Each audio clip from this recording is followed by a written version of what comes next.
Déjà Vu, de Sandra Carneiro, pelo Espírito Lúcius, parte 1, Introdução.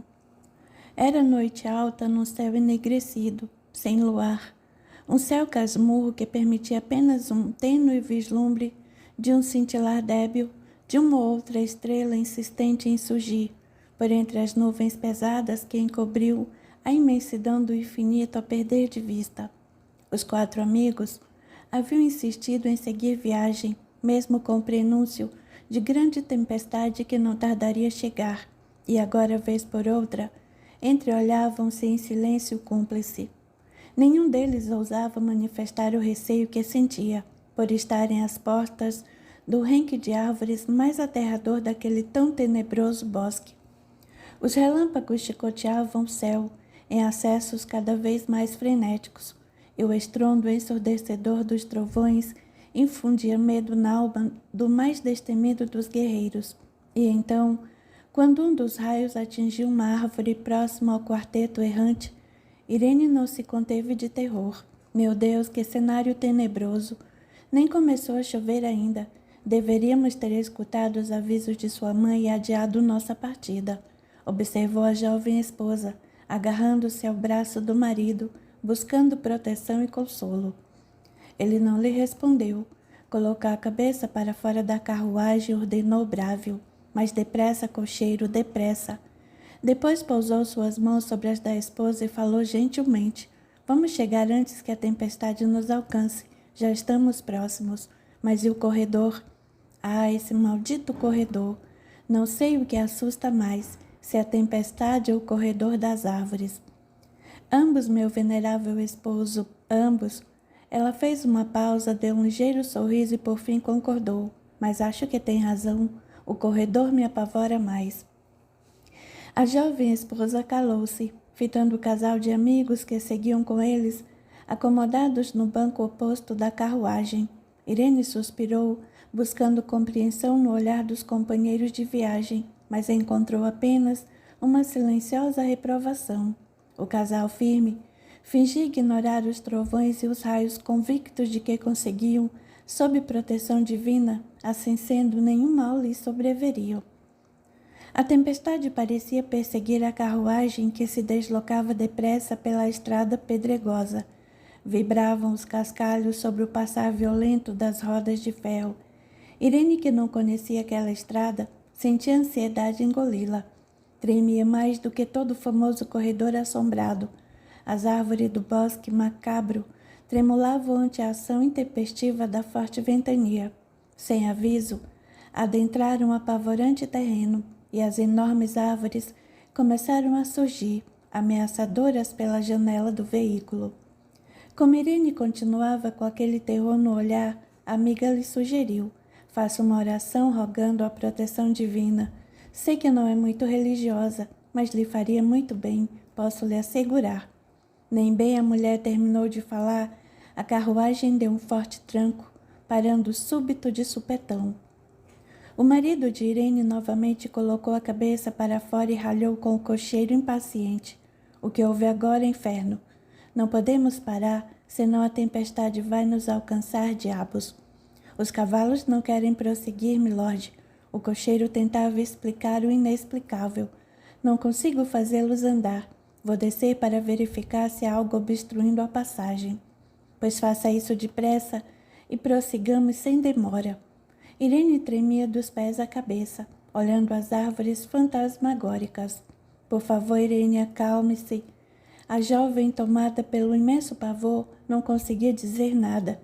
Sentia como se aqueles galhos fossem braços que logo entrariam na carruagem e os esmagariam a todos. O cocheiro surgiu à janela expressivo. Não há nada impedindo a passagem, milord, mas certamente algo ou alguma coisa está assustando os animais. Irene ficou lívida. Lord Henrique, irritado, saltou da carruagem e subiu a boleia, tomando as rédeas do cocheiro em uma das mãos e com a outra empunhando o chicote. Começou então a castigar fortemente os cavalos. Vamos, andem suas bestas depressa, mexam-se, malditos. Ele os chicoteava cada vez mais e com maior intensidade.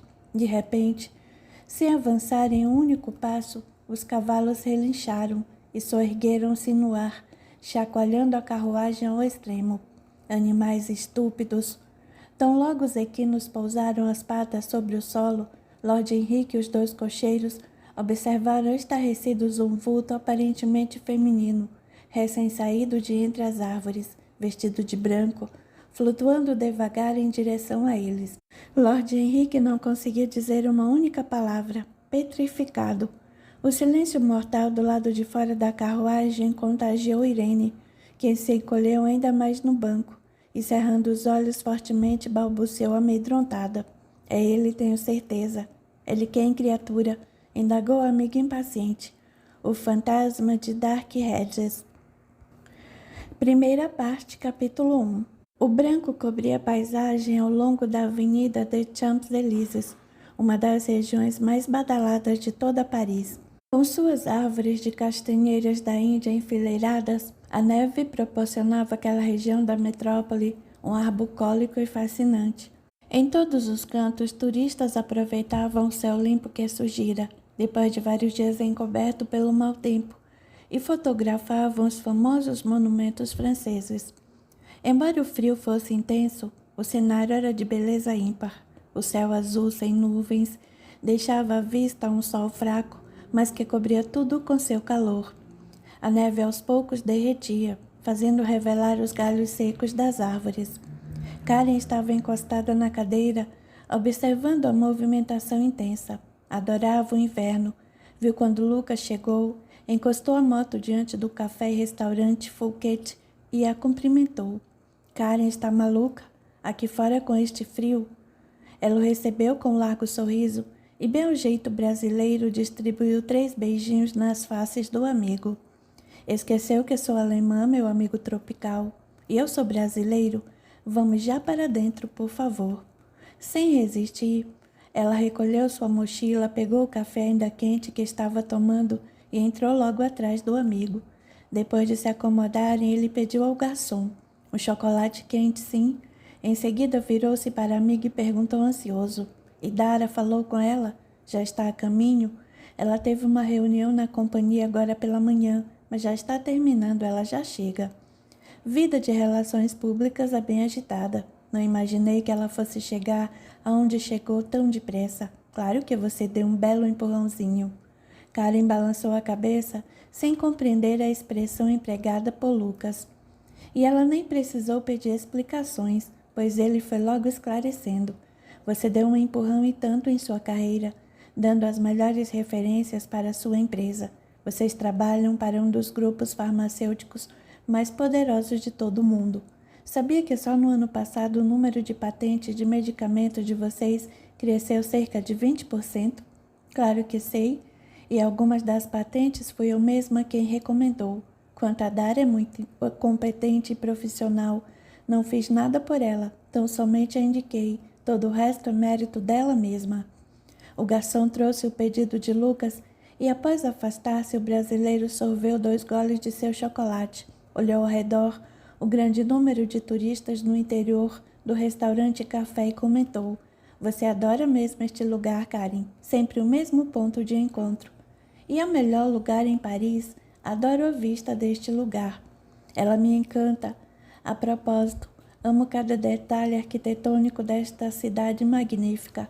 Vai ver que em outra vida você foi arquiteta. Karen sorriu, bebericou o último gole de seu café e respondeu: Não existem outras vidas, Lucas. Você é tão inteligente. Precisa reciclar suas ideias de uma vez.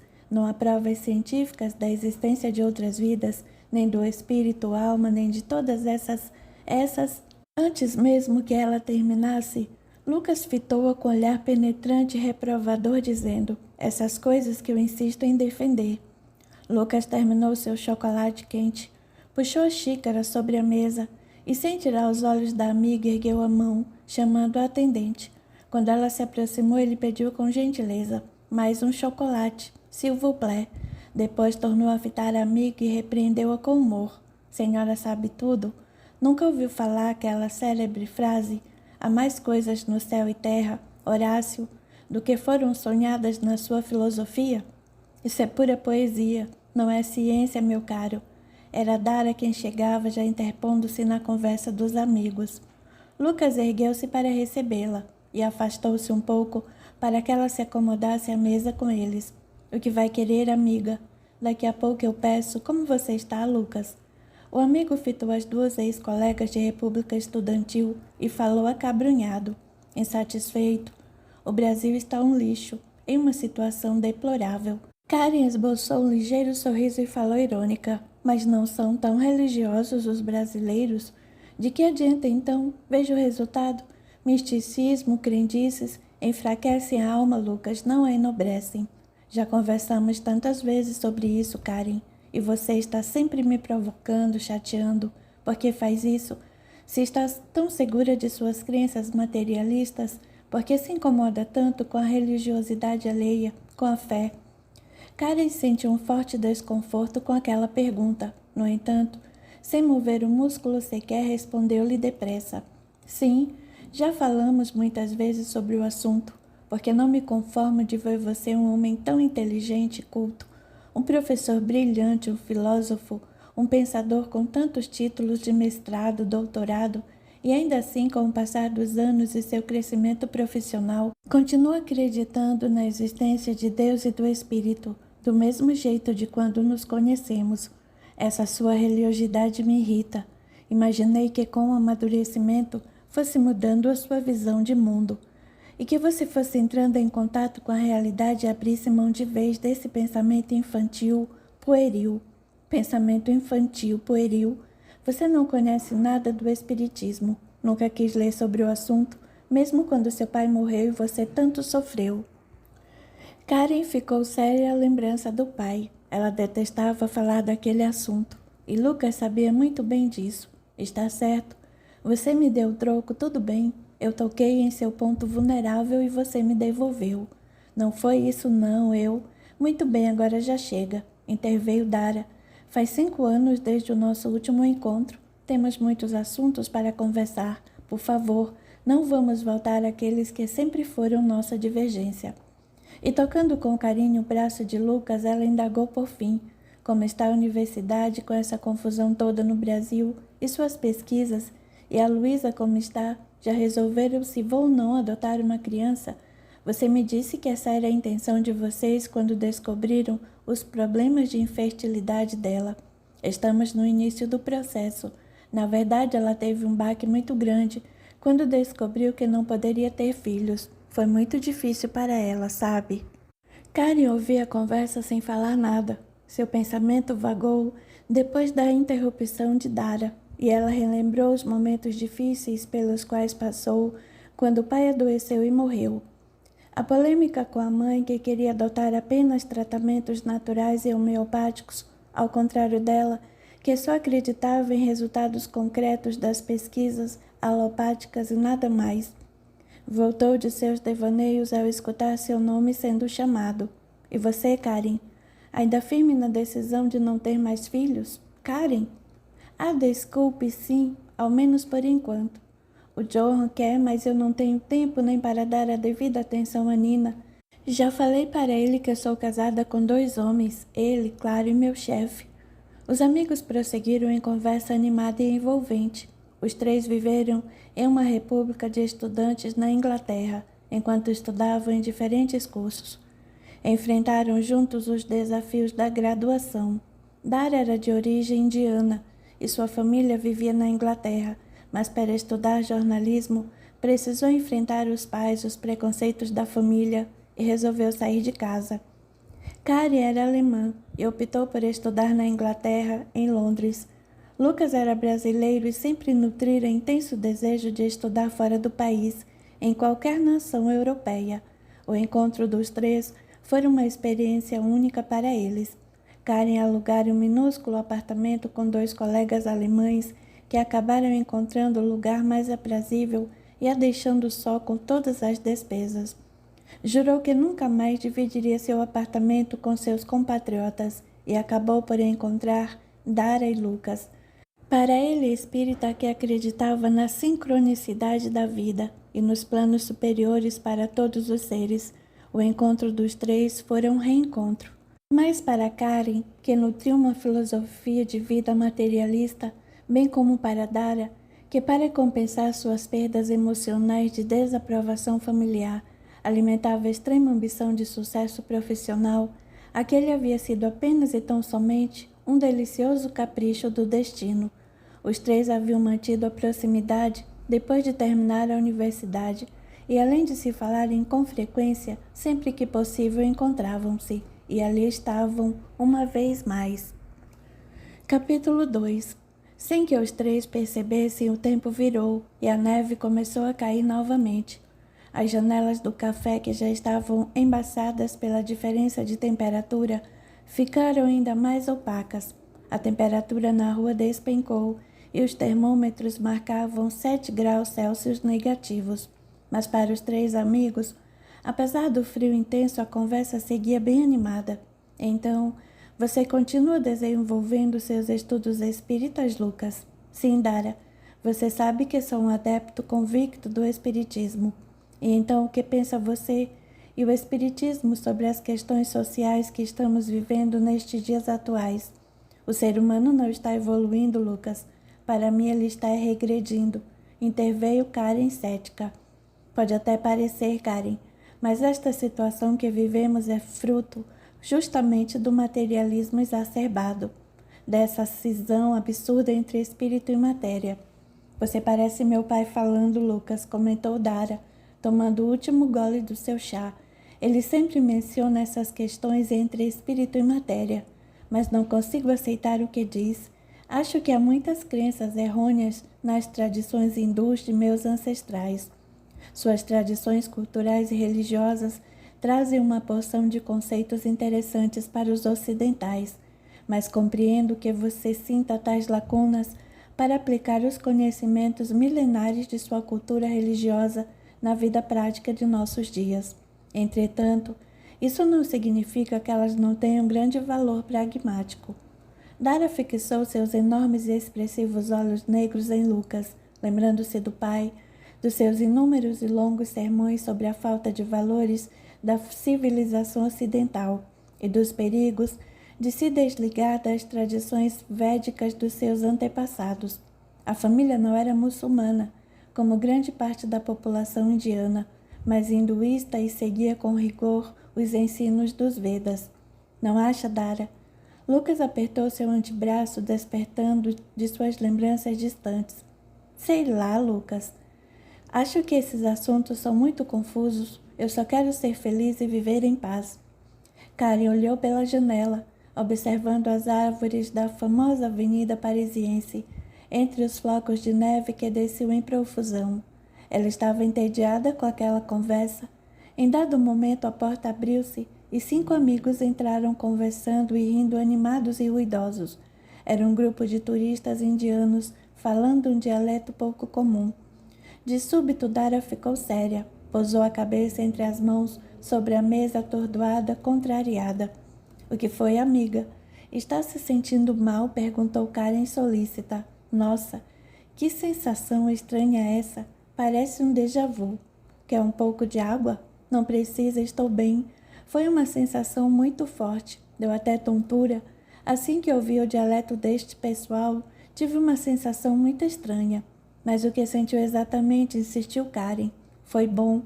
Dara olhou para Lucas e Karen, meio titubeante. Foi uma espécie de lembrança longínqua, como se já conhecesse esse idioma e também o antigo lugar onde ele é falado. Quase uma lembrança ou foi uma lembrança? Indagou Lucas. Chegou a ver alguma coisa, algum vestígio? Temendo o julgamento de Karen, o seu próprio, Dara dissimulou. Ah, deixa pra lá, já passou, está tudo bem. Acho que vou pedir mais um chá bem quentinho. Mais uma rodada de bebida quente foi servida, e os três aqueciam-se com elas quando Lucas falou por fim. Olhe, Dara, essa coisa de déjà vu acontece mesmo. Não precisa ficar se sentindo estranha por conta disso. Há dezenas, milhares de relatos sobre experiências como essa que você teve agora. Lucas, esqueça isso, não foi o que aconteceu. Tive uma tontura e foi só. Mas foi você mesma quem disse que teve uma espécie de lembrança e a sensação do déjà vu, ou seja, de já ter vivido essa mesma experiência, igualzinho do mesmo modo em outro tempo e lugar. Dara olhou fixo para Karen, com receio de aprofundar-se na conversa. Ela conhecia bem a amiga de República, e a cientista renomada que era, completamente avessa a questões espirituais. Ela se preparava para responder quando Karen, como que já lhe adivinhando os pensamentos, interveio. Lucas, já está mais do que provado que o déjà vu não passa de um fenômeno cerebral. Nada além disso. Há inúmeras pesquisas sobre o assunto.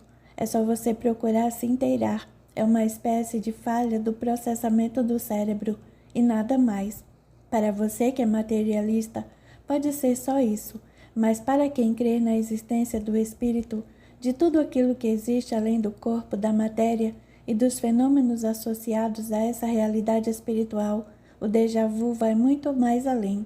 Pode até haver um tipo de falha cognitiva que acontece no cérebro eventualmente, reproduzindo vagamente a experiência do déjà vu de que estou falando, que se trata de uma espécie de flash de memória do passado, que emerge do inconsciente do indivíduo por algum motivo, trazendo à memória presente a lembrança do passado, um vestígio do tempo pretérito. Meu Deus, Lucas, como você é insistente. Quer saber de uma coisa?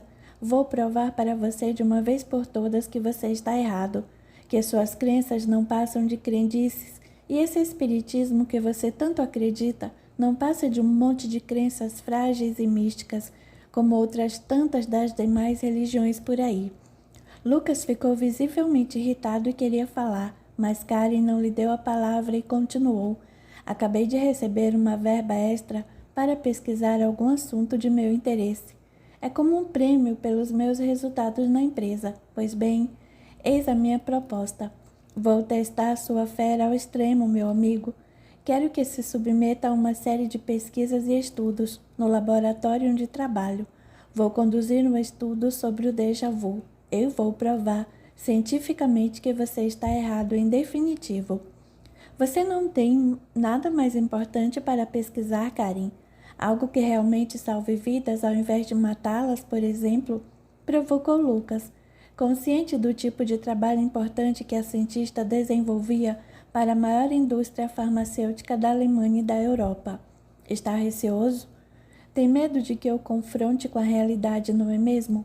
Lucas sentiu-se de fato desconfortável, e se ela realmente conseguisse provar que ele estava errado e argumentar, quando ela insistiu desafiando. Se você acredita mesmo no que vem pregando há tanto tempo, não terá problema algum em participar desse estudo. Não será somente você. Preciso ter uma amostragem boa, um bom grupo de pesquisa que me traga números consistentes. Ele encostou-se no banco e suspirou. Sabia que não adiantava argumentar com a convicta Karen. Volto ao Brasil em 2 dias. Vou precisar de algumas semanas para organizar a pesquisa. Não vai ser assim de um dia para o outro, você sabe disso. E não se preocupe com dinheiro para passagem, hospedagem e tudo mais. Será por minha conta, ou melhor, do laboratório. Você poderá inclusive trazer Luísa. Ela o fitava desafiadora, quase irônica. Não havia outra saída para Lucas. Era como se a ciência materialista desafiasse as crenças espíritas de supetão. E aí, vai topar ou vai correr da verdade? De medo? Não tenho medo da verdade, doutora. Afinal, eu a busco no espiritismo, na filosofia onde quer que ela se encontre. Karen bateu palmas efusiva e cáustica concluiu. Muito bem, é isso mesmo. Deixemos que a realidade dos fatos se sobreponha às nossas opiniões. Fatos e opiniões. Como distinguir uma coisa da outra?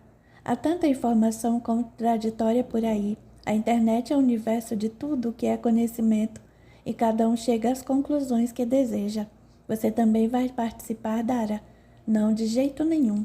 Já está escalada. Afinal, foi você que começou tudo isso.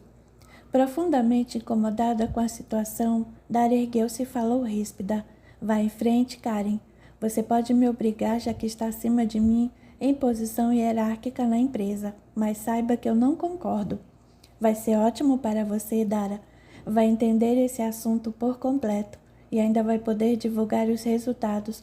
como a melhor relações públicas que eu conheço para toda a comunidade científica e para o público de forma geral. Você é perfeita para o estudo. A propósito, vocês dois são. Karen fez uma longa pausa, pegou os dois amigos, um com cada braço, e então comentou bem animada: nada melhor do que uma RP da indústria farmacêutica e um professor de filosofia e espírita para fazer parte do estudo. Não quero discussão. Os dois vão fazer parte do grupo e fim de papo. Como Dara e Lucas ficassem sérios e em silêncio, Karen, mais animada ainda, estimulou-os a um brinde com as taças de vinho que agora estavam bebendo. Um brinde à ciência, meus amigos, aos conhecimentos que movem o mundo. Afinal, conhecimento é poder. Capítulo 3. Caminhando pela plataforma da estação Paris-Nord, Karen puxava a mala de rodinhas de porte médio. Como cientista e pesquisadora, ela era uma mulher de hábitos pragmáticos, que não gostava de perder tempo em sua vida. Era focada em seus objetivos e os alcançava sem muitos esforços. Desde pequena, desejava estudar os fenômenos científicos. Tão logo aprendeu a ler, começou a pesquisar e estudar tudo o que conseguia encontrar sobre ciência e análises científicas. Era fascinada pelo universo científico e seguir profissionalmente por esse caminho não foi muito difícil para ela. Escolheu estudar na Inglaterra, porque queria viver longe dos pais. Julgava a mãe muito controladora, tentando interferir em sua vida desde pequena, influenciar suas decisões, mas Karen era muito decidida, sabia o que pretendia para si mesma e lançava-se sem reservas à busca de seus objetivos. O trem encostou e ela subiu, acomodou-se no assento próximo da janela e, contemplando a neve que insistia em cair, sorriu. Ela gostava da neve, tinha doces lembranças de um tempo que nem ela mesma conseguia precisar.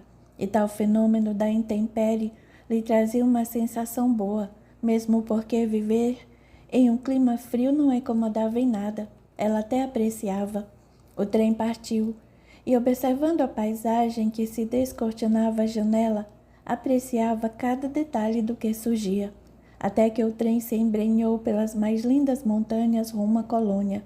Pensou no amigo Lucas e como ele sofria no frio europeu, e pensou no desafio que ele propusera, estando determinada a comprovar que o amigo depositava suas crenças em ilusões. Sorriu satisfeita, sentindo o poder que tinha. Trabalhar em uma multinacional da indústria química alemã, mais precisamente a farmacêutica, proporcionava a ela muitas possibilidades.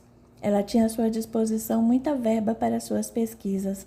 Por alguma razão que ela desconhecia e nem imaginava, sentia-se profundamente motivada a estudar o assunto, para comprovar a falácia das filosofias esotéricas e espiritualistas. A propósito, tudo que fosse nessa linha que lembrasse religião ela abominava. Encostou-se confortável na poltrona e permitiu-se um longo cochilo. Enquanto dormia, um grupo de espíritos de elevadas intenções e puros de sentimentos, comandados por Everton, aproximou-se da moça. Um deles comentou: sua amiga não quer contato nenhum conosco. Mesmo no desprendimento do sono, fica completamente e ferreamente ligada às questões que a entretêm.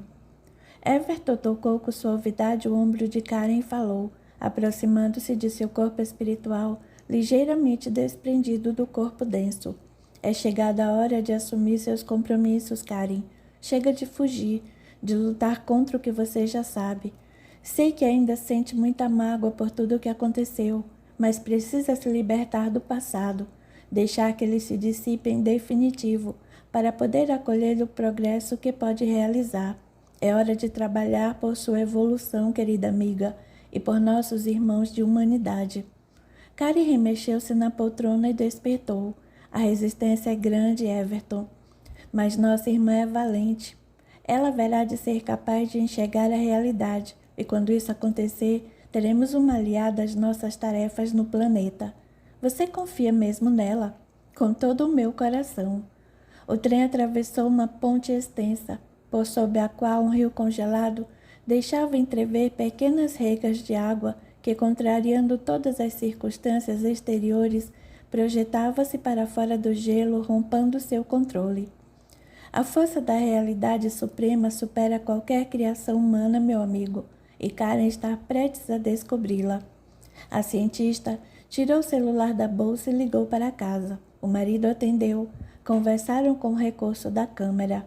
Oi, Joe, estou voltando. Acho que no máximo em 2 horas estou pegando táxi para casa. Muito frio por aqui e por aí. Bastante. Deixe-me falar com Nina. Ela está deitada. Ficou com um pouco de febre. Eu mediquei e a coloquei para dormir. Será que é gripe? Mas ela foi vacinada. Deve ser uma virose qualquer contraída pelo ar. E ontem? Ela estava bem? Mais ou menos, acho que ela está com saudades da mãe. Tenho trabalhado tanto. E se não fosse você, Johan, não sei como seria. Ainda bem que casei com um artista. Assim você consegue ficar mais tempo com ela. O marido, artista plástico, sorriu do outro lado, meio sem graça. Ele desejava, na verdade, que Karen estivesse mais presente, mas compreendia perfeitamente a profissão da esposa e também a respeitava e admirava. E ela comentou por fim: acho que ela está tossindo. Vou subir para ver como ela está. Estamos lhe esperando. Vou preparar o jantar que você gosta. Venha logo. E diga para ela que estou chegando para o jantar. Desligou o aparelho e o recolocou na bolsa. Sentiu-se perturbada por aquela febre da menina, mas logo afastou qualquer tipo de temor maior. Certamente era uma doença de criança, mas uma ansiedade incomum insistia em dominar seus pensamentos mais profundos, inquietando seu coração de mãe. Tão logo o trem encostou, ela desceu. Caminhou com passos firmes e decididos rumo à porta de saída e tomou o primeiro táxi. Em pouco tempo descia do carro e entrava em casa. Largou a mala na porta e pendurou o casaco. Johan saiu da cozinha e recebeu-a carinhoso. Envolveu-a num terno abraço e beijou-lhe a boca. Ela deixou-se envolver no aconchegante abraço e depois perguntou: como ela está? Acordou ou continua dormindo? Ela deu uma resmungada enquanto conversávamos, mas depois dormiu novamente. Está dormindo pesado agora. E será que a febre abaixou ou será que... Eu dei uma olhada. A febre abaixou, mas ela ainda está com a temperatura mais alta do que o normal. A febre não cedeu completamente. Temos de estar atentos. Mas que droga! O que será que ela tem afinal? Calma, não deve ser nada grave. Vou subir para vê-la. Você precisa de ajuda para preparar o jantar? De jeito nenhum, vá ver sua filha. Se ela estiver disposta, assim que você estiver pronta, podemos jantar imediatamente. Ele beijou novamente e balbuciou. Estava com saudades, amor. Foram só 3 dias, querido. Johan sorriu sem responder e deu a volta no balcão, voltando para a cozinha. Karen subiu, entrou com delicadeza no quarto meio escurecido da filha e ficou observando o rosto angelical de Nina enquanto ela dormia. Aproximou-se da cama sem fazer barulho e sentou-se nela com a leveza de uma pena. Tocou delicadamente o rosto da menina e assustou-se. Ela estava muito quente. Nina abriu os olhos em um largo sorriso. Mamãe, você chegou? E agarrou-se ao pescoço de Karen. Estava com muitas saudades. Eu também estava, minha filha. Foi tudo bem no seu trabalho, mamãe? Foi tudo bem, querida, e por aqui, como você está? Eu não sei direito, estou meio mal. Está doendo em algum lugar? Mostre para a mamãe. Não é bem uma dor, é um mal-estar. É uma vontade bem grande de dormir. Uma moleza, não sei direito, mamãe. Tudo bem, querida, não se preocupe. Sei que o papai é ótimo, mas agora somos 2 para cuidar de você. Quer descer para o jantar? A pequena balançou a cabeça concordando e levantou-se devagar. Ao sentar-se na cama, entretanto, voltou a deitar-se. O que foi agora, filha? Senti uma leve tontura. Vou levá-la no colo. Não, mamãe, eu já sou grande. Não precisa mais me levar no colo. A menina sentou-se novamente e, na mesma têmpera da mãe, respirou fundo. E, não obstante ao mal-estar que estava sentindo, a garota de quase 6 anos ergueu-se decidida e, pegando a mão de Karen, falou solene: Vamos agora. Enquanto desciam as escadas do sobrado lindamente decorado, Karen sentiu as mãos muito quentes da filha, sendo tomada de assalto por uma intensa angústia. Afastava qualquer pensamento negativo e buscava sufocar qualquer preocupação maior, argumentando consigo mesma, com todo o conhecimento científico que reunia. Depois do jantar, Foram apreciar a sobremesa diante da lareira em brasas. Nina parecia ligeiramente mais disposta após a refeição. Está se sentindo melhor, filha? Estou sim, obrigada, mamãe. Se estiver assim amanhã, é melhor nem ir para a escola, comentou Johan. Eu vou acordar melhor amanhã, papai. É você quem vai me levar amanhã, mamãe? Não, meu amor, é o seu pai. Eu tenho de estar logo cedo no laboratório, tenho muito trabalho a fazer. Só trabalho, não é, mamãe? Precisamos tirar mais férias. E vamos, eu prometo. E agora é melhor ir para a cama se quiser mesmo estar disposta para ir à escola amanhã. Nina ergueu os braços e falou imperiosa. No colo agora. Mas você não disse que está melhor, que já é uma mocinha? A garota deu um sorriso maroto e permaneceu com os braços esticados. Karen levantou e tomou a menina nos braços, subindo com ela para o quarto. No meio da escada perguntou. Ela ainda está com um pouco de febre, Johan. Quanto tempo faz que você lhe deu o antitérmico? Umas 5 horas. Vou dar mais uma dose então. Karen medicou novamente a filha e colocou-a na cama. Depois desceu com um semblante cansado. Ficou preocupada? É uma gripe, uma virose. O lado racional da mulher e cientista concordou de pronto. É claro, está tudo bem. Mas o coração de mãe batia de um modo diferente. Escondendo a imensa ansiedade que se acumulava nele, Karen ia quase se arrastando para a sala. O marido estava sentado diante da lareira, com uma taça de vinho nas mãos. No gesto, ofereceu-se para servir a mulher, no que ela concordou, dizendo, só um pouco. Sentou-se ao lado dele, pegou a taça e sorveu um longo gole, deixando que o paladar apreciasse cada nota gustativa do delicioso tinto francês. A casa de 2 andares da família estava localizada em uma região afastada do centro, rodeada de árvores, flores e pequenos animais silvestres. Era uma casa grande, harmoniosamente decorada com estilo moderno, elegante e sofisticado. Em todos os cantos havia obras de arte, algumas pinturas, mas principalmente esculturas, a maioria produzida por Johan, algumas delas de alto valor monetário. O casal, de altíssimo nível intelectual e elevada formação acadêmica, apreciava obras de arte. Esquecido em um canto da sala, sobre uma pequena mesa, repousava uma espécie de cinzeiro, entalhado em madeira de faia inglesa. Era um objeto que estava na família de Karen havia gerações e que ela, embora não apreciasse, fazia questão de manter.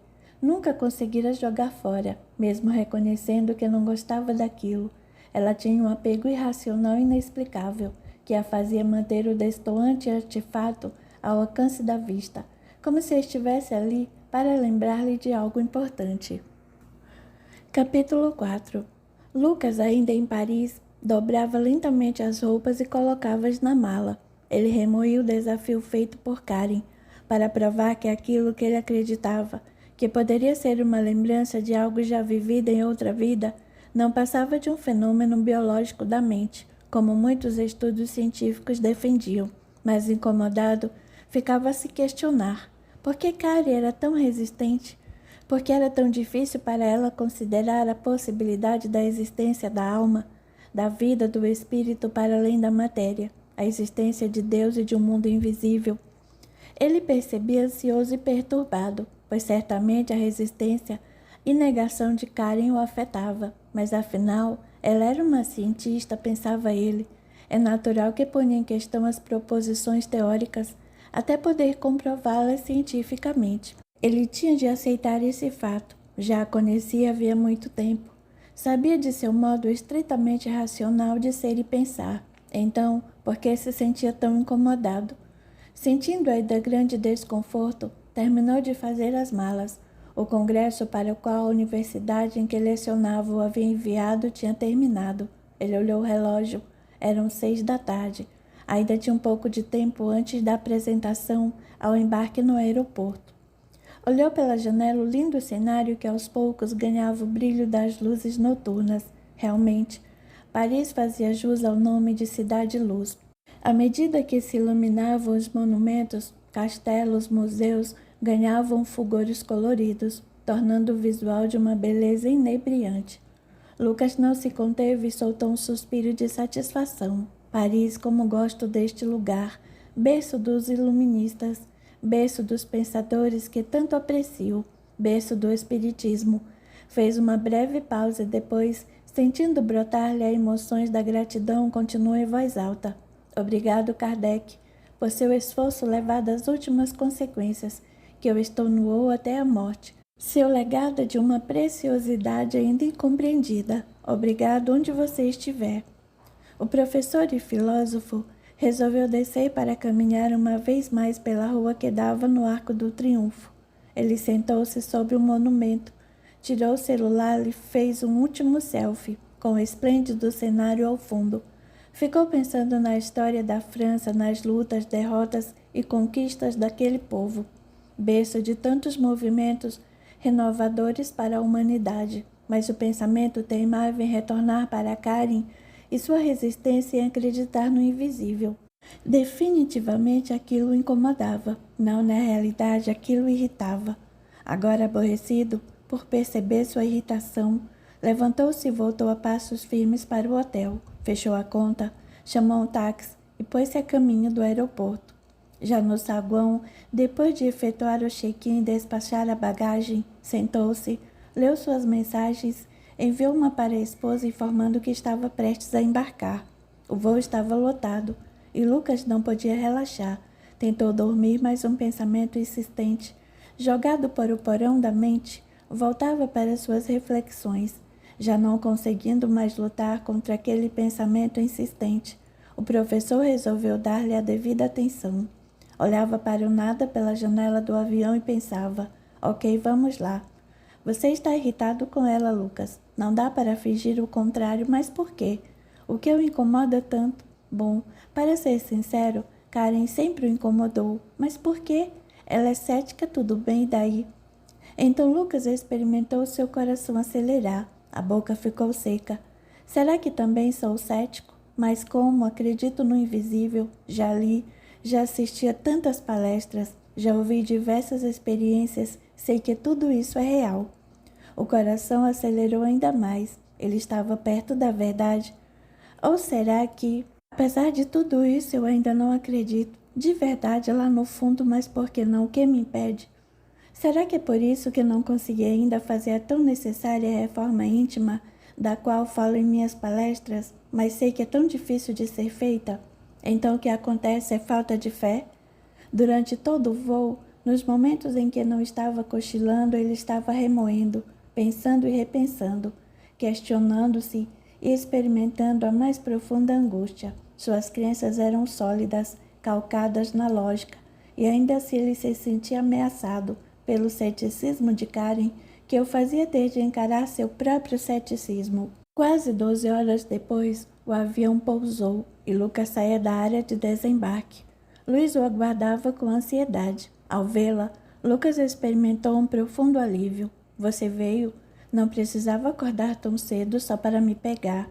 Eu quis, estava com muita saudade. Você demorou a sair, como sempre. Desta vez foi minha bagagem que demorou a chegar. Que olheira, não conseguiu dormir nada, quase nada. Ela o abraçou com carinho e Lucas sentiu-se verdadeiramente em casa. Caminharam até o estacionamento onde estava o carro. Quando já estava a caminho de casa, ela indagou: e como foi tudo? Como estão as meninas? Vi as fotos que postaram. Estava lindo, com a cidade coberta de gelo. A cidade estava linda. Lucas respondeu e calou-se. Luísa fixou nele o olhar rapidamente, pois estava dirigindo, e depois comentou: o que foi? Além do cansaço, é claro, foi tudo bem no congresso? Tudo certo. Então o que tem de errado? Nada, não é nada. Ela ficou calada por um tempo.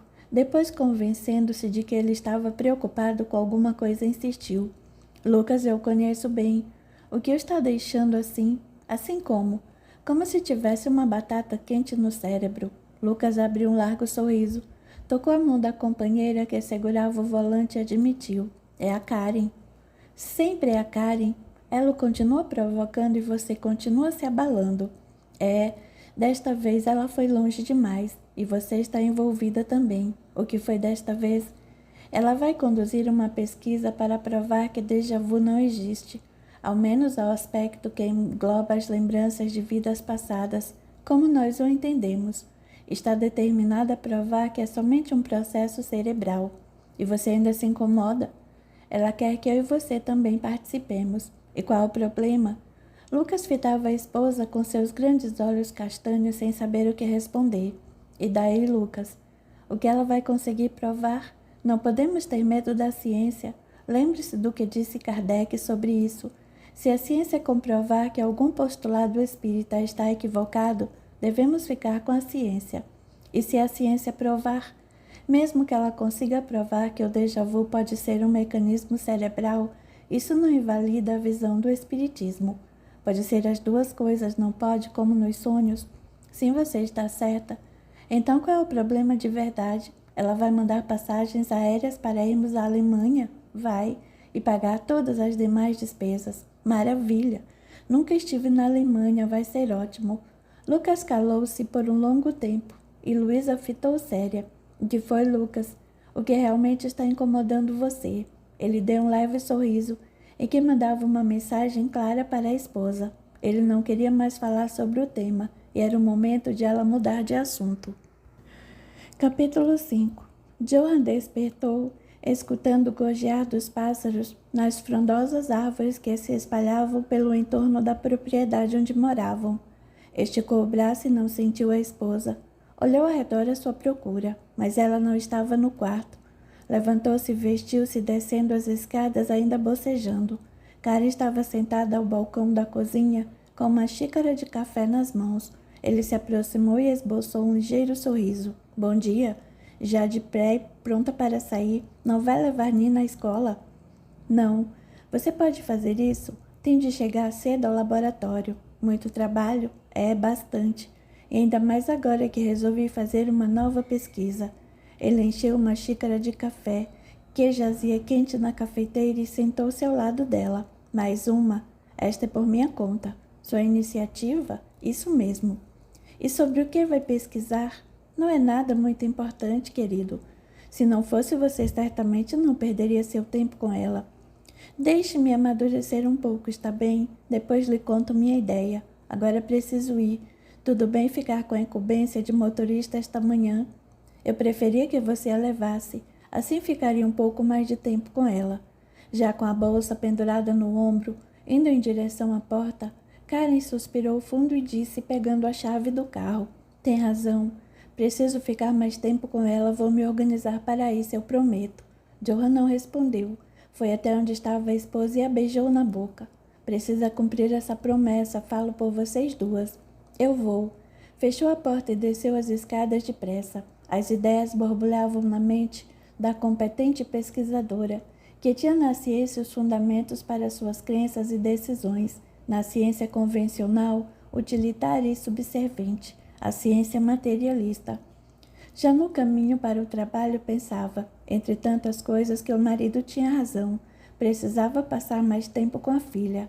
As crianças crescem depressa demais, disse para si mesma. Ela não queria compartilhar com Johan o caráter de sua nova pesquisa. Sabia que o marido era sensível. É bem provável que achasse sua iniciativa fútil. Afinal, gastar tempo e dinheiro para provar aos amigos que não existem outras vidas, nem espírito, nem Deus, nem nada disso que as religiões apregoam com tanta veemência, não parecia tão importante, mas ela estava determinada. Chegou cedo ao laboratório e trancou-se em seu escritório, preenchendo toda a papelada necessária para requisitar os recursos de que precisava. E era uma enormidade de documentos que ela precisava apresentar. Tinha de justificar e usou a experiência da amiga, como um trauma, um problema emocional sério para justificar sua tese. Na hora do almoço, Johan ligou para Karen. Não precisa pegar Nina na escola no fim da tarde. Ela não foi. Continua indisposta e febril, vou levá-la ao médico. Que bom, Johan. Acho ótimo. Deve ser só uma virose, mas é melhor que o pediatra faça um exame. Com essa epidemia para todo lado, melhor ficarmos atentos. Também acho, querida. Consegui um horário no fim da tarde. Pode ser que nos atrasemos para o jantar. Tudo bem? Estou mesmo atolada por aqui. Vou chegar um pouco mais tarde também. Ao contrário do que Karen imaginava, o trabalho se estendeu noite adentro. O vice-presidente da área de pesquisas fez uma reunião extraordinária a fim de solicitar novos estudos para um medicamento bastante lucrativo da empresa, reunindo o grupo de cientistas, biólogos, microbiólogos e químicos responsáveis. Vamos ter de dar máxima prioridade para esses estudos. A biotecnologia está se desenvolvendo muito depressa e precisamos desses estudos para embasar o relançamento deste medicamento. Precisamos de um pouco mais de tempo, doutor Herman. Tem tudo pronto em 2 meses é praticamente impossível. Por que acham que mantemos em nossa folha uma das mais caras equipes de pesquisadores do mercado? Ninguém ousou esboçar reação, e o executivo continua agora fitando Karen. Vá reclamar com nossos acionistas, doutora. Eles não estão nem um pouco interessados em nossas limitações. Se não lhe oferecermos o que querem, vão procurar em outro canto. Vocês são os melhores, precisam dar um jeito. Caso haja necessidade de contratar mais ajudantes, voluntários, mais ratos ou outras cobaias, ou quer que seja, tem minha autorização de antemão. Façam o que tem de ser feito, mas acelerem os estudos. Depois das longas e extenuantes discussões, Herman terminou a reunião ajeitando o nó da gravata e, já estando à porta da sala, reforçou. Conto com a colaboração de sua equipe, doutora, e vocês não me desapontem. O bônus de vocês está em jogo com esse projeto. Falou e saiu da sala, sem esperar reação às suas palavras. Os cientistas se entreolharam indignados, e os protestos começaram, sob tom de voz mais áspero e interjeições proferidas aos montes. Mas como pôde? Que absurdo isso! Não aceitarei tal assinte. Todos ficaram revoltados, afinal de contas o tal bônus era atrelado sempre ao resultado geral de todos os estudos e não vinculado apenas a um projeto específico. Ele pode fazer isso? Acho que pode, do contrário não estaria fazendo, conformou-se Karen. O bônus que recebiam era muito poupudo, maior até mesmo do que o próprio salário anual recebido ao fim do ano, no 14º salário, além do já instituído 13º. Então não havia outro jeito. Tinham de atender às demandas, e assim, Karen debruçou-se sobre o projeto, para esboçar como daria conta de entregá-lo no prazo. Já era quase de manhã, quando revisou os documentos que ainda precisava providenciar para solicitar seu estudo pessoal. Abriu a pasta que já havia montado, folheou a papelada e murmurou: "Ah, mas não vou abrir mão deste estudo, não mesmo." Pegou a pasta e levou consigo para casa. Ao chegar ao lar, entrou, o mais silenciosa que pôde. Foi até o quarto da filha e tocou sua testa, levemente quente. Depois trocou de roupa e enfiou-se debaixo das cobertas. O frio imperava. Joe remexeu-se e murmurou, sem despertar completamente. Até que enfim você chegou, e abraçou-a, caindo no sono outra vez. Karen, por sua vez, não conseguia desligar. Estudava mentalmente como faria para cumprir seus prazos, e depois de remexer-se várias vezes, levantou e foi direto para o escritório, mas não sem antes preparar um café quente na cozinha. Sentou-se, ligou o computador e seguiu preenchendo os formulários que precisava para dar início à sua pesquisa pessoal, bebericando da xícara tépida. Como era sábado, a família não tinha uma rotina rígida nos fins de semana, mas especialmente naquele dia, Joe tinha compromissos. Preparando uma exposição, foi procurá-la já vestido para sair. "Bom dia, já está trabalhando?" "Oi, querido. Como foi no médico ontem? Nina ainda estava febril quando cheguei de madrugada." "O pediatra acha que pode ser uma virose. Mesmo assim, ele pediu uns exames de sangue." "Detesto quando ela tem de fazer exames. Deveria haver algum modo de tirar o sangue sem furar o braço da criança. Fico muito incomodada com isso." "Você é mãe, não é? E como ela está?" "Estou achando-a meio amuada demais." Karen desviou completamente a atenção do computador e fixou o olhar no marido. "Como assim?" "Não sei, Karen. Acho que precisamos dar uma atenção maior ao seu estado atual, acompanhar esta fase mais de perto." "Já sei. Você quer que eu fique mais perto dela este fim de semana, mas eu tenho muito trabalho." Ele se aproximou da esposa, fitou-a nos olhos e disse firme: "Este fim de semana tenho de finalizar os preparativos para minha exposição. Assim não vou ter como ficar com ela o tempo todo. Você precisa parar com o trabalho um pouco e dar atenção a ela. Contrariada, Karen fechou o computador com força maior do que o habitual, mas logo se refez. Johan estava correto, e uma coisa que não fazia parte de sua natureza era a incoerência. Ela se recompôs, acompanhou o marido até a porta e, ao se despedirem, assegurou-lhe: tudo bem, vou ficar com ela o tempo todo. Esteja tranquilo hoje. Subiu então para ver como a filha estava e encontrou-a no banheiro. Correu em sua direção. Tudo bem, filha? Tudo, mamãe, está doendo um pouco aqui. Mostrou a região do abdômen. Karen passou a mão sobre a barriguinha da filha e falou: vamos descobrir o que está acontecendo, está bem? Hoje a mamãe vai ficar o dia todo com você. O que você quer fazer? A menina deu de ombros. Como assim? Karen agarrou e deitou-se com ela na cama, fazendo-lhe cócegas e gracejos. Temos de bolar alguma coisa? Já sei, cinema e pipoca. Pode ser. Não quer andar de bicicleta? Você gosta tanto? Não está tão frio agora nem nevando. Hoje não, mamãe, quero ficar quietinha. Karen ficou séria e lembrou-se no mesmo instante da preocupação do marido. Tudo bem, filha. Vamos fazer o que você quiser. Quero brincar de boneca com você. Está ótimo. Vou preparar nosso café da manhã, enquanto você separa os brinquedos. A menina concordou, balançando a cabeça, e correu para o baú, a separar as bonecas e as roupinhas. Ela adorava brincar com a mãe, e esses momentos eram bem raros. O dia seguiu normal. Karen se dividia entre as brincadeiras com a filha e o preenchimento dos formulários para aprovação de sua pesquisa. O trabalho não rendia. Ela estava preocupada com Nina. O estado febril se mantinha irredutível, e a menina ficava com a temperatura normal somente quando estava medicada com os antitérmicos. Ao mesmo tempo, Karen sabia que viroses eram normais e duravam quase sempre uma semana. Era preciso ter calma, dizia a si mesma. É somente uma virose. Capítulo 6.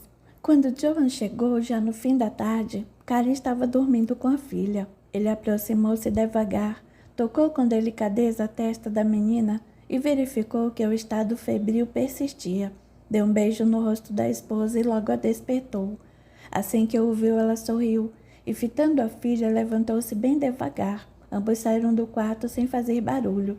Ela melhorou um pouco? Acho que não. O que fizeram o dia todo? Resolvi ficar por aqui mesmo. Nossa filha tem imaginação e criatividade infindáveis. A quem será que ela puxou?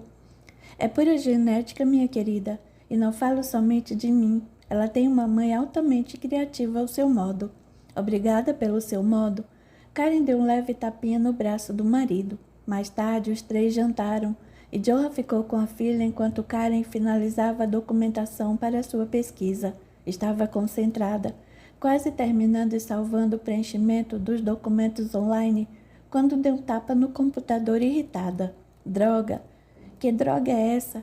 E lá saíram uns 3 ou 4 palavrões em alto e bom som.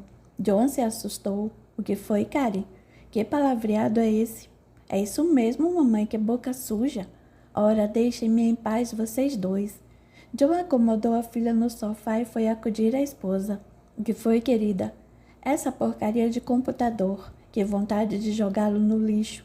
Travou bem no finalzinho, droga, droga e droga 1000 vezes. Deixe-me ver.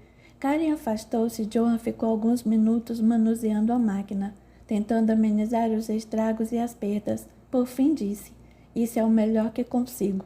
Não consegui salvar tudo, mas recuperei uma boa parte.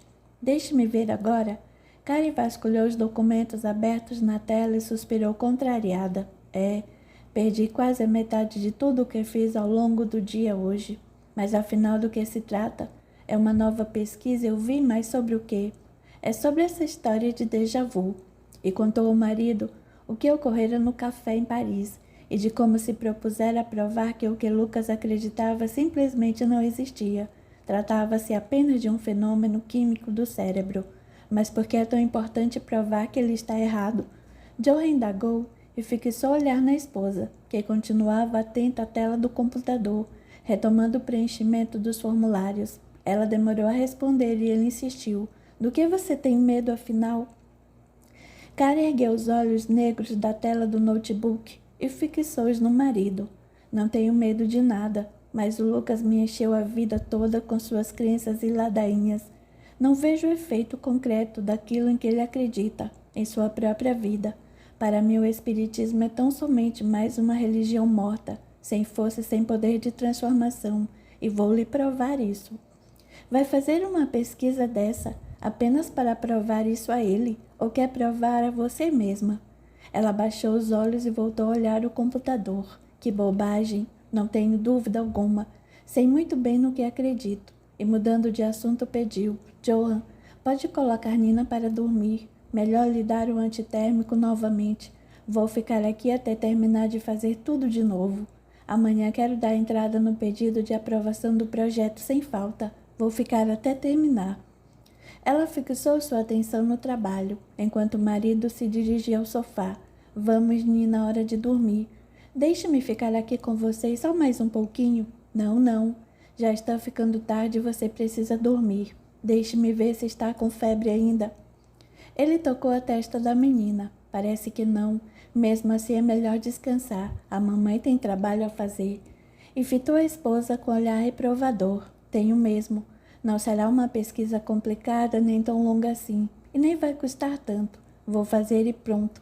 Fitou o marido desafiadora. Boa noite, mamãe. Boa noite, meu amor. Subo daqui a pouco para lhe dar boa noite na cama. Voltou a atenção ao que estava fazendo. Indiscutivelmente agitada.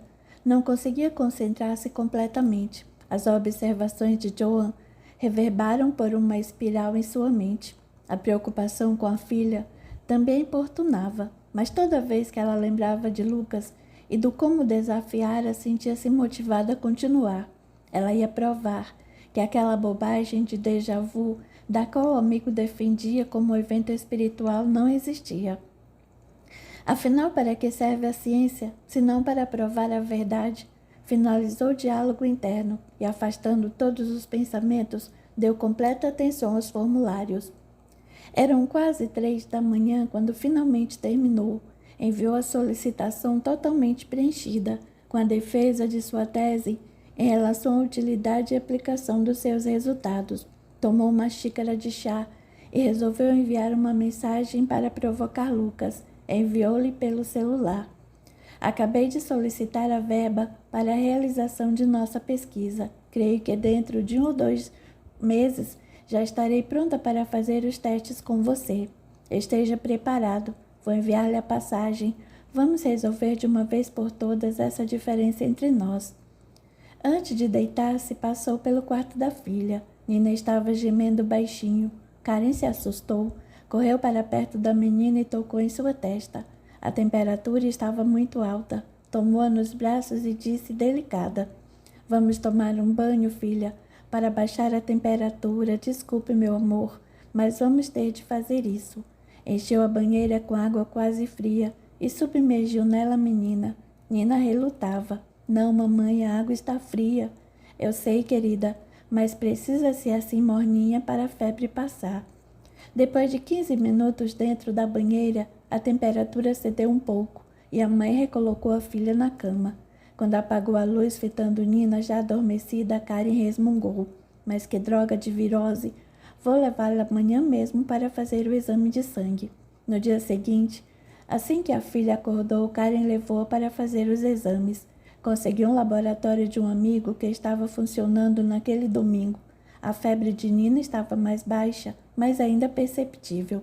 Não se preocupe, mãe. Deve ser só uma virose, falou a profissional de saúde que realizava o exame. Vai ficar tudo bem. Vai sim, eu sei. Quando o resultado fica pronto? Amanhã à tarde já pode vir buscá-lo. Ótimo, porque daqui já vou direto ao seu pediatra. Claro, eu entendo. Enquanto dirigia, voltando para casa, os pensamentos de Karen se sobrepunham uns aos outros. Ela estava preocupada com a filha, mas também com os prazos apertados para a realização das novas pesquisas do laboratório. Detesto esse modelo, pelo qual tudo tem de ser feito correndo, com prazos de minutos. Há grandes responsabilidades envolvidas, mas, enfim, são os tempos modernos, o progresso, o desenvolvimento. Para que ficar questionando? É preciso fazer e pronto. Seguia ela. Observava a paisagem e fitava a filha adormecida pelo espelho retrovisor. Achava que a criança estava mais pálida do que o normal e sentiu a preocupação com Nina aflorar intensa. Embora tentasse afastar de sua mente medos e angústias, eles insistiam em ficar rondando. Aproveitou o restante do dia para ficar com a filha. Na segunda-feira, levantou ainda de madrugada e partiu para o trabalho. Assim que chegou ao escritório, imprimiu todos os documentos que havia preenchido para a realização de suas pesquisas e montou um verdadeiro dossiê. Estava finalizando quando Hermann, já às primeiras horas da manhã, chamou-a pelo interfone para que fosse até sua sala. Ao colocar o fone no gancho, ela não teve dúvidas. Pegou o cronograma e o planejamento que havia montado para a realização do trabalho urgente, o dossiê com sua proposta de pesquisa, e subiu até o 9º andar. O vice-presidente da área de pesquisas a aguardava. Já tenho o planejamento das demais áreas, como está o seu? Aqui. Karen entregou seu planejamento. Ele folheou e analisou, dizendo logo em seguida: vai conseguir cumprir este cronograma? Sim, vou. Está bastante apertado, Karen, mas estou motivada, Dr. Hermann, pois quero algo em troca por todo esse serviço extra que você compreende que terei. O executivo permaneceu em silêncio e ela prosseguiu depois de uma breve pausa.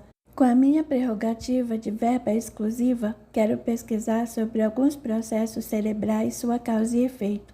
Já submeti os documentos ao sistema e foram aprovados. Agora preciso apenas de sua concordância.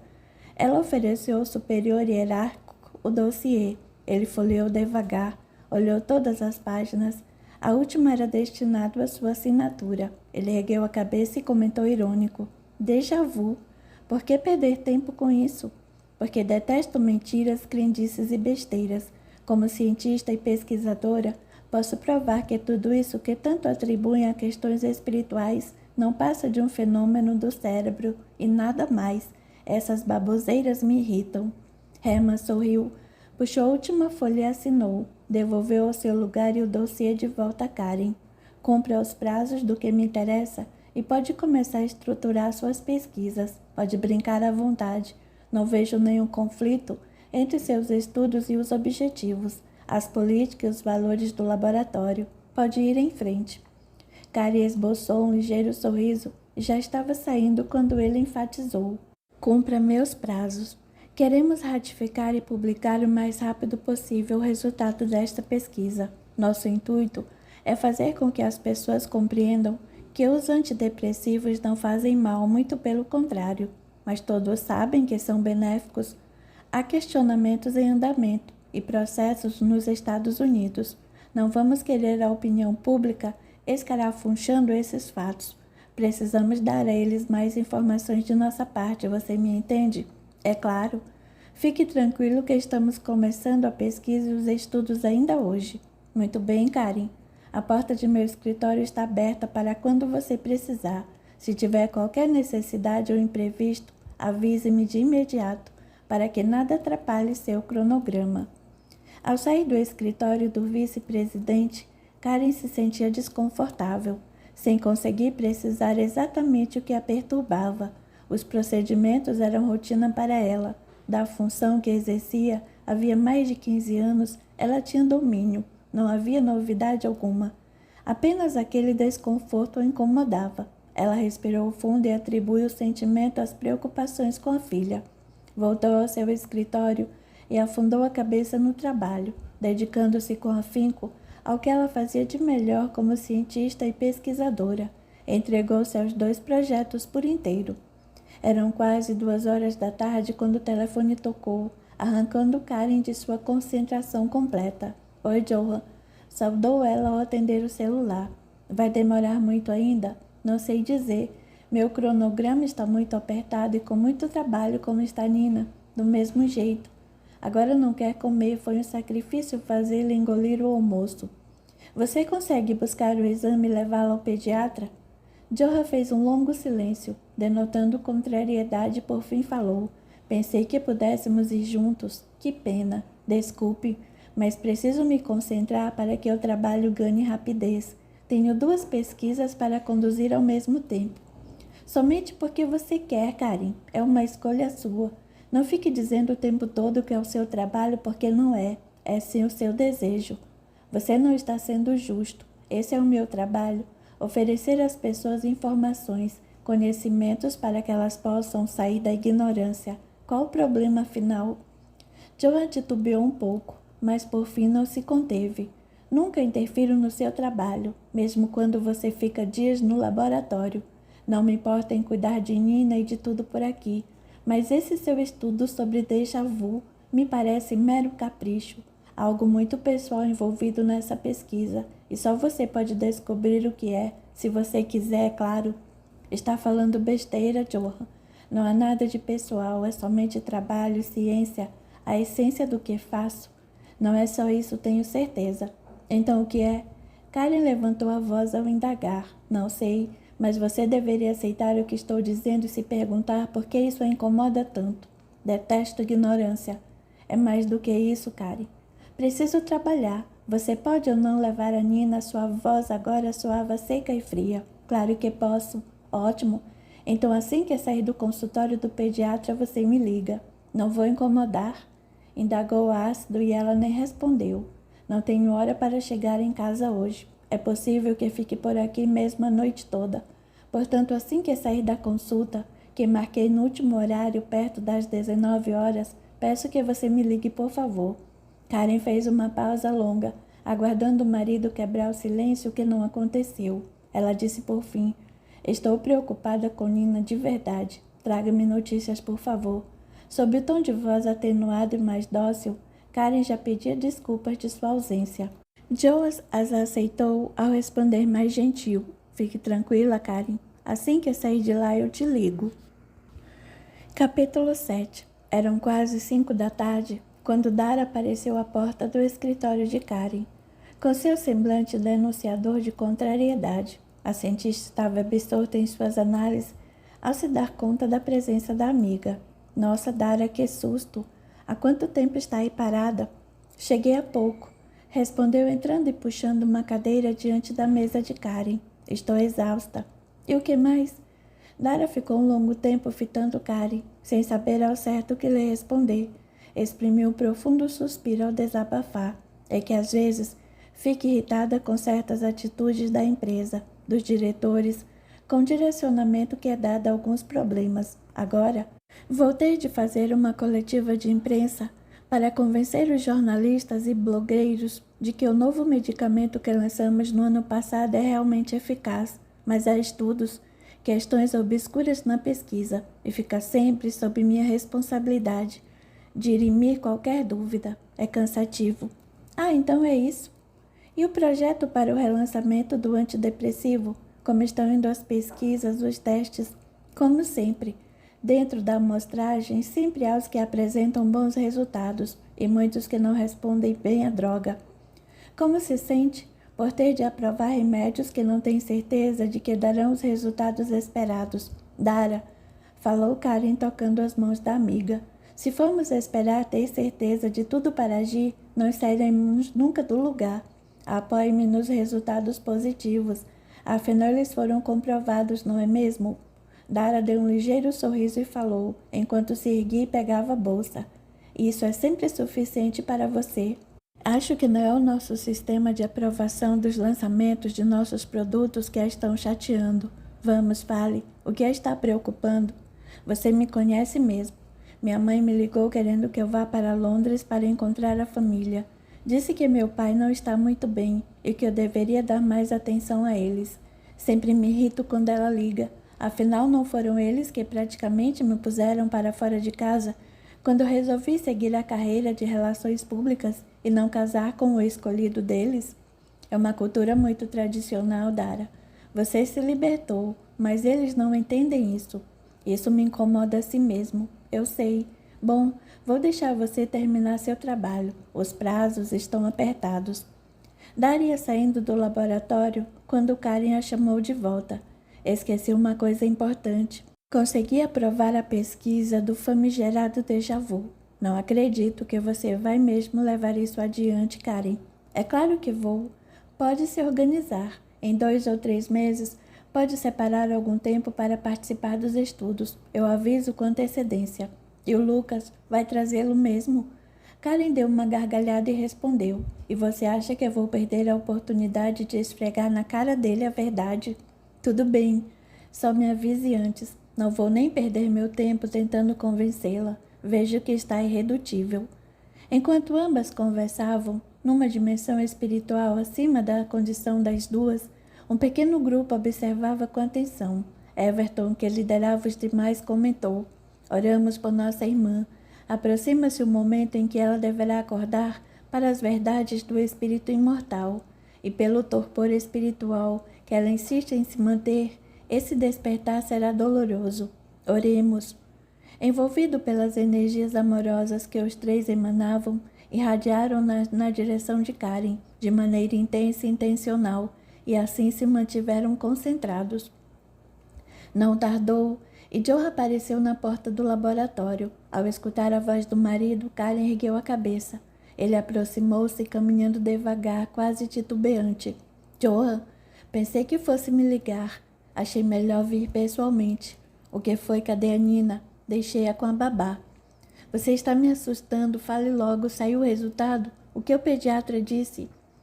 Joe olhava para a esposa, esforçando-se para conter as emoções. Olhava para ela estudando qual seria a melhor maneira de falar, tentando escolher as palavras. Mas suas emoções o atropelavam e sua voz quase não saía. Num grande esforço ele falou. O resultado não foi bom, Karen. Porque o que foi? O Dr. George diagnosticou um linfoma. O quê? Não, Johan, não pode ser. Não. Nossa pequena Nina, como ela está? Abatida, cansada, doente.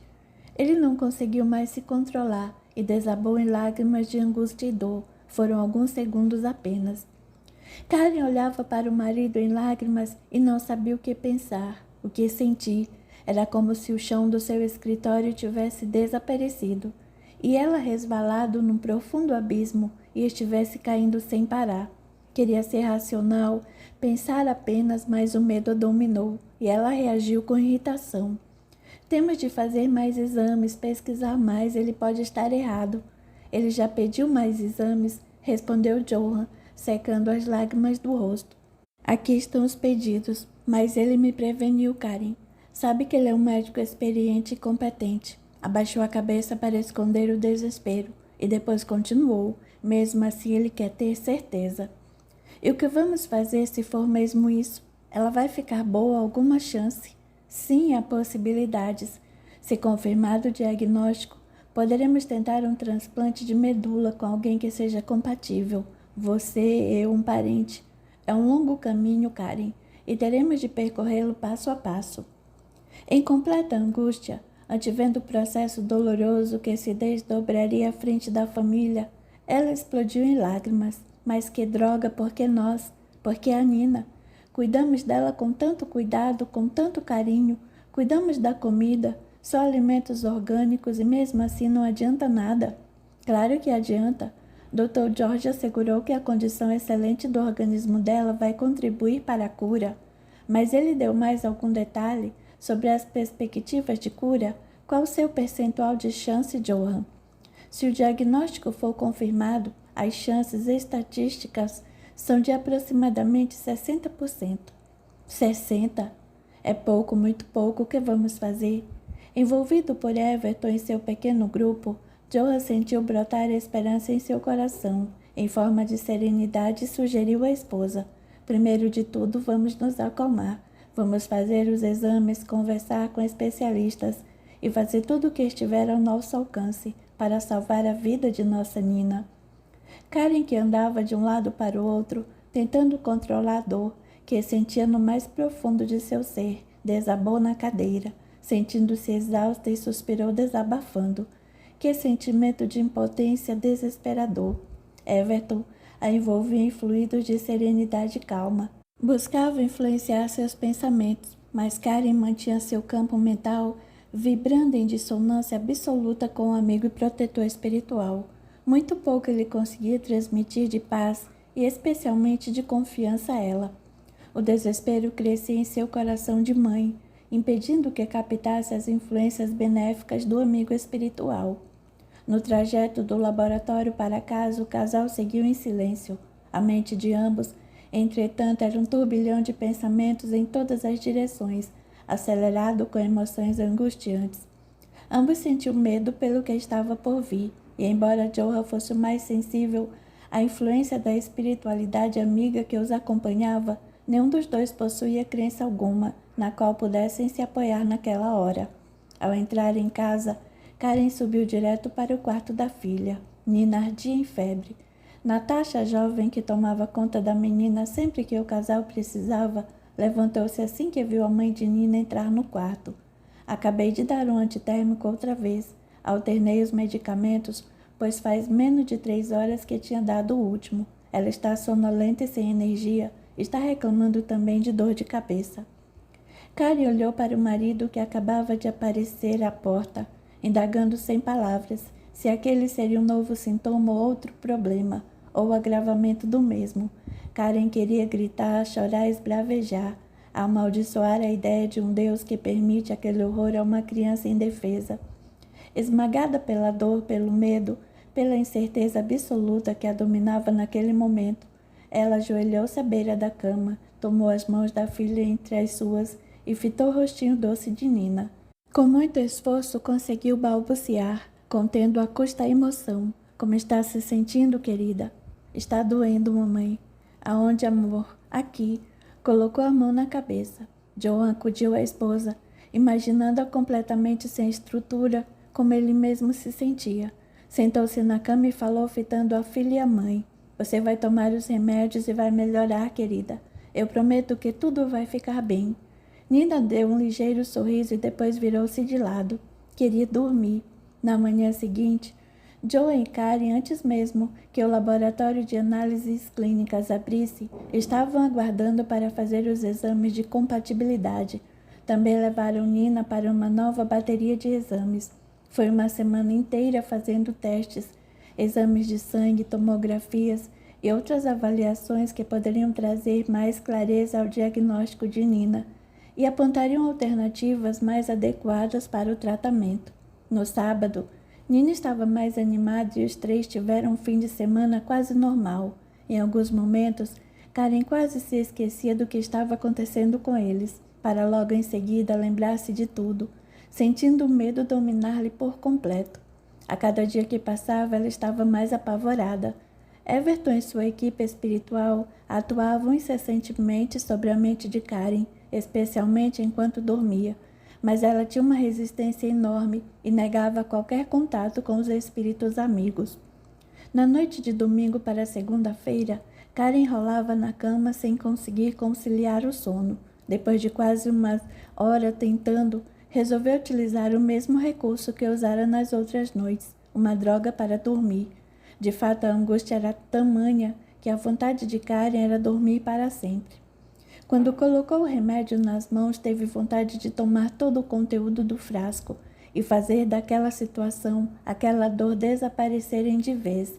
Everton, acompanhando cada movimento seu, viu logo a imagem mental que ela produzia e lançou-lhe a visão doce de Nina, desde que nascera sussurrando aos seus ouvidos. Ela precisa de você, não pode abandoná-la agora.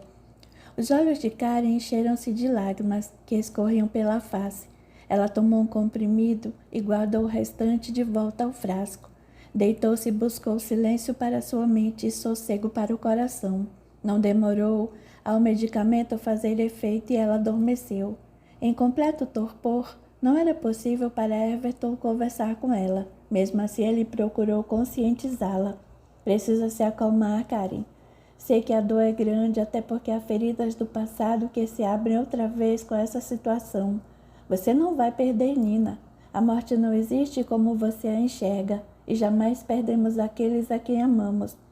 A individualidade que anima o corpo material prossegue viva em uma dimensão diferente. Compreende o que digo?